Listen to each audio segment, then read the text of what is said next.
She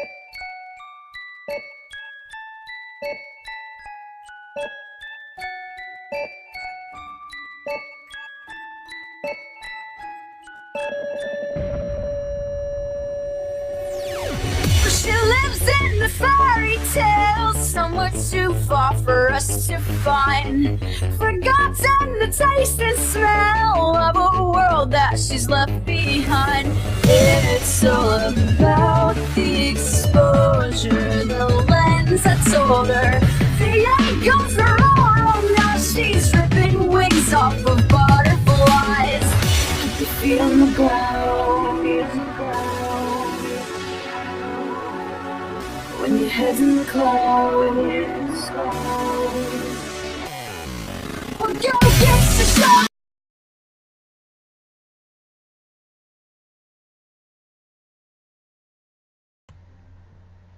Baiklah, kami akan menjelaskan tentang larutan, suspensi, dan koloid.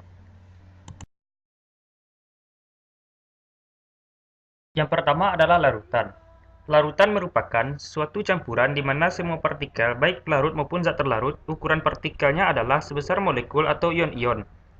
Partikel ini tersebar secara merata antara masing-masing dan menghasilkan satu fase homogen. Zat tidak dapat larut atau insolubel mempertahankan keadaannya agar tidak terdistribusi dalam pelarut. Biasanya yang digunakan sebagai pelarut adalah air, karena kebanyakan zat padat akan terlarut dalam air. Tetapi, sebenarnya hampir semua cairan dapat dijadikan pelarut. Zat terlarut pun bisa berada dalam kondisi padat, cair, atau gas. Contoh larutan logam padat adalah baja, kuningan, dan perunggu. Kedua komponen logam tersebut saling melarutkan, sama seperti larutan yang komponen cair atau gas. Contohnya adalah karbon dioksida yang ditambahkan ke dalam minuman agar berbuih. Dalam air logam, sungai, dan juga laut, gas misal oksigen, karbon dioksida, dan gas-gas lainnya masuk ke dalam larutan secara alami. Kehadiran gas-gas ini dalam air memungkinkan adanya kehidupan dasar laut. Kedua adalah suspensi atau campuran. Bila mana kita mencampurkan gula dengan air, maka akan didapatkan larutan.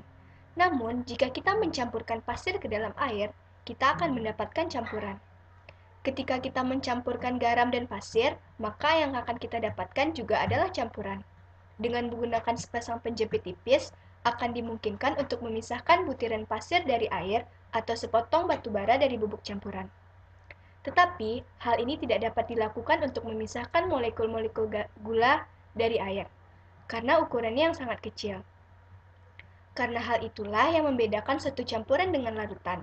Dalam suatu campuran, partikel-partikelnya berukuran cukup besar, sehingga mungkin untuk dipisahkan dengan menggunakan metode mekanik. Misalnya, dengan menggunakan ayakan, campuran dapat dipisahkan menjadi bagian-bagian penyusunnya. Tetapi, hal ini tidak bisa dilakukan terhadap larutan dikarenakan ukurannya yang sangat kecil. Untuk memisahkan komponen dalam larutan, harus menggunakan metode fisika seperti destilasi. Jadi, campuran tersusun dari partikel-partikel yang berukuran cukup besar, sedangkan larutan tersusun dari partikel-partikel yang sangat kecil. Suspensi yang kadang kita temui, misalnya minuman kopi atau teh tubruk yang ampasnya bisa kita saring. Ketiga adalah koloid. Pada larutan, partikel-partikel tersebar secara merata, tetapi tidaklah terjadi pada campuran. Dalam campuran, molekul-molekul tidak terpisah dan menyisakan partikel padat. Dari bagian ini terlihat ukurannya, yaitu bahwa larutan terbentuk dari partikel-partikel yang sangat kecil dan campuran terbentuk dari partikel-partikel yang cukup besar. Koloid adalah kondisi pertengahan, yaitu antara campuran dan larutan. Pada koloid terjadi dispersi atau penyebaran partikel-partikel kecil, tetapi bukan berukuran molekul. Hal yang mudah membedakan koloid dari larutan dan campuran adalah pada ukurannya. Koloid adalah tersebarnya partikel-partikel kecil dengan ukuran 10⁻⁷ sampai 10⁻⁵ cm. Jika partikel yang lebih besar dari 10⁻⁵ cm, maka disebut dengan campuran.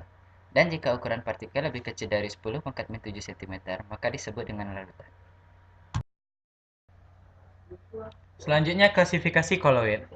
Koloid adalah suatu campuran zat heterogen antara dua zat atau lebih di mana partikel-partikel zat yang berukuran koloid tersebar secara merata di dalam zat lain. Ukuran partikel koloid berkisar antara 1 sampai 100 nanometer. Ukuran yang dimaksud dapat berupa diameter, panjang, lebar, maupun tebal dari suatu partikel. Contoh lain dari sistem koloid adalah tinta, yang terdiri dari serbuk-serbuk warna atau padat dengan cairan atau air. Selain tinta, masih terdapat banyak sistem koloid yang lain. Koloid terdiri atas fase terdispersi dan medium pendispersi. Medium pendispersi adalah medium atau materi di mana partikel-partikel koloid terdistribusi. Sol gas atau aerosol padat merupakan koloid di mana zat padat terdistribusikan dalam medium gas. Zat padat inilah yang selanjutnya disebut fase terdispersi. Fase terdispersi maupun medium pendispersi dapat berupa padat, cair, atau gas. Berdasarkan fase terdispersinya, koloid dapat diklasifikasikan menjadi sol, emulsi, dan buih. Selanjutnya, sol, emulsi, dan buih dikelompokkan lagi berdasarkan medium pendispersinya. Baik pendekatan fase terdispersi maupun medium pendispersinya dahulu tidak cukup bermasalah, hanya lebih memudahkan dalam mengelompokkan sifat-sifat tiap kelompok.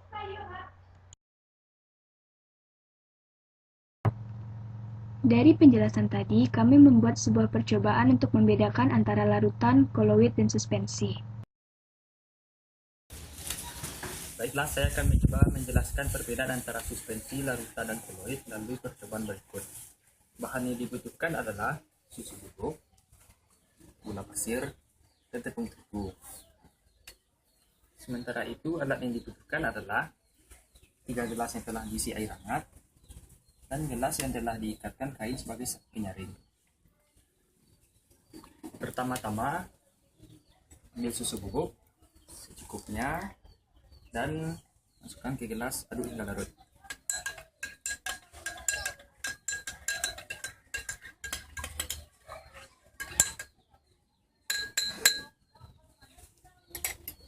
Lalu ambil gula pasir secukupnya.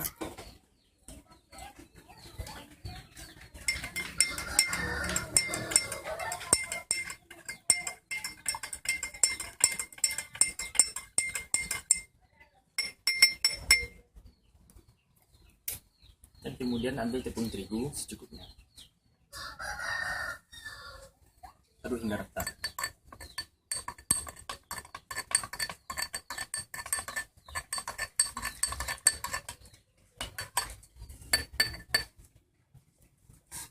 Baiklah, kemudian kita tunggu selama 15 menit.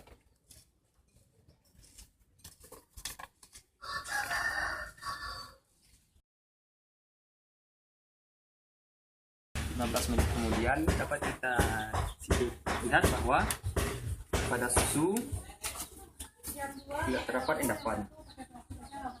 Begitu juga pada gula tidak terdapat endapan.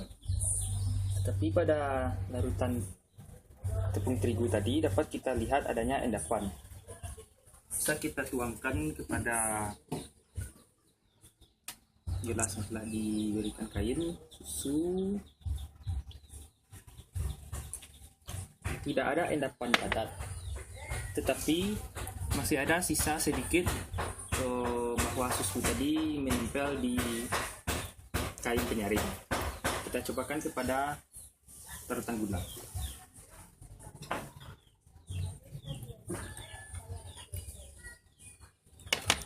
Tidak ada endapan sama sekali, dan kertasnya pun, maksud saya kainnya pun jernih.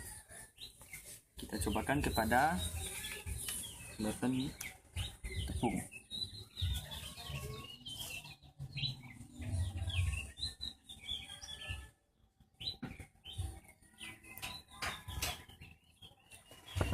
Jelas sekali pada larutan tepung terigu terdapat suspensi atau sisa berbentuk padat yang terdapat pada kain penyaring. Dari percobaan ini dapat kita simpulkan bahwa susu termasuk kepada koloid, gula termasuk kepada larutan, dan tepung termasuk kepada suspensi. Sekian percobaan kami di atas. Terima kasih.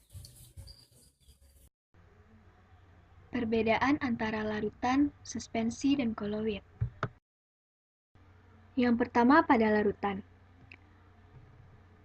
Biasanya bersifat homogen atau tak dapat dibedakan walaupun menggunakan mikroskop ultra. Yang kedua, semua partikel berdimensi, panjang, lebar, atau tebal kurang dari 1 nm. Yang ketiga, terdiri dari satu fasa. Yang keempat, stabil. Dan yang kelima, tidak dapat disaring. Contoh larutan ialah larutan gula, larutan garam, spiritus, alkohol 70%, larutan cuka, air laut, udara yang bersih, dan bensin. Yang kedua, pada koloid. Pertama, secara makroskopis bersifat homogen, tetapi heterogen jika diamati dengan mikroskop ultra. Yang kedua, partikel berdimensi antara 1 nm sampai 100 nm. Yang ketiga, terdiri dari 2 fasa.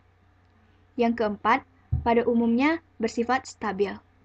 Yang kelima, tidak dapat disaring kecuali dengan penyaring ultra. Contoh koloid ialah sabun, susu, santan, jeli, selai, mentega, dan mayones. Yang ketiga, suspensi. Biasanya bersifat heterogen, salah satu atau semua dimensi partikelnya lebih besar dari 100 nm. Terdiri dari 2 fasa, tidak stabil, dan dapat disaring. Contohnya, air sungai yang keruh, campuran air dengan pasir, campuran kopi dengan air, dan campuran minyak dengan air.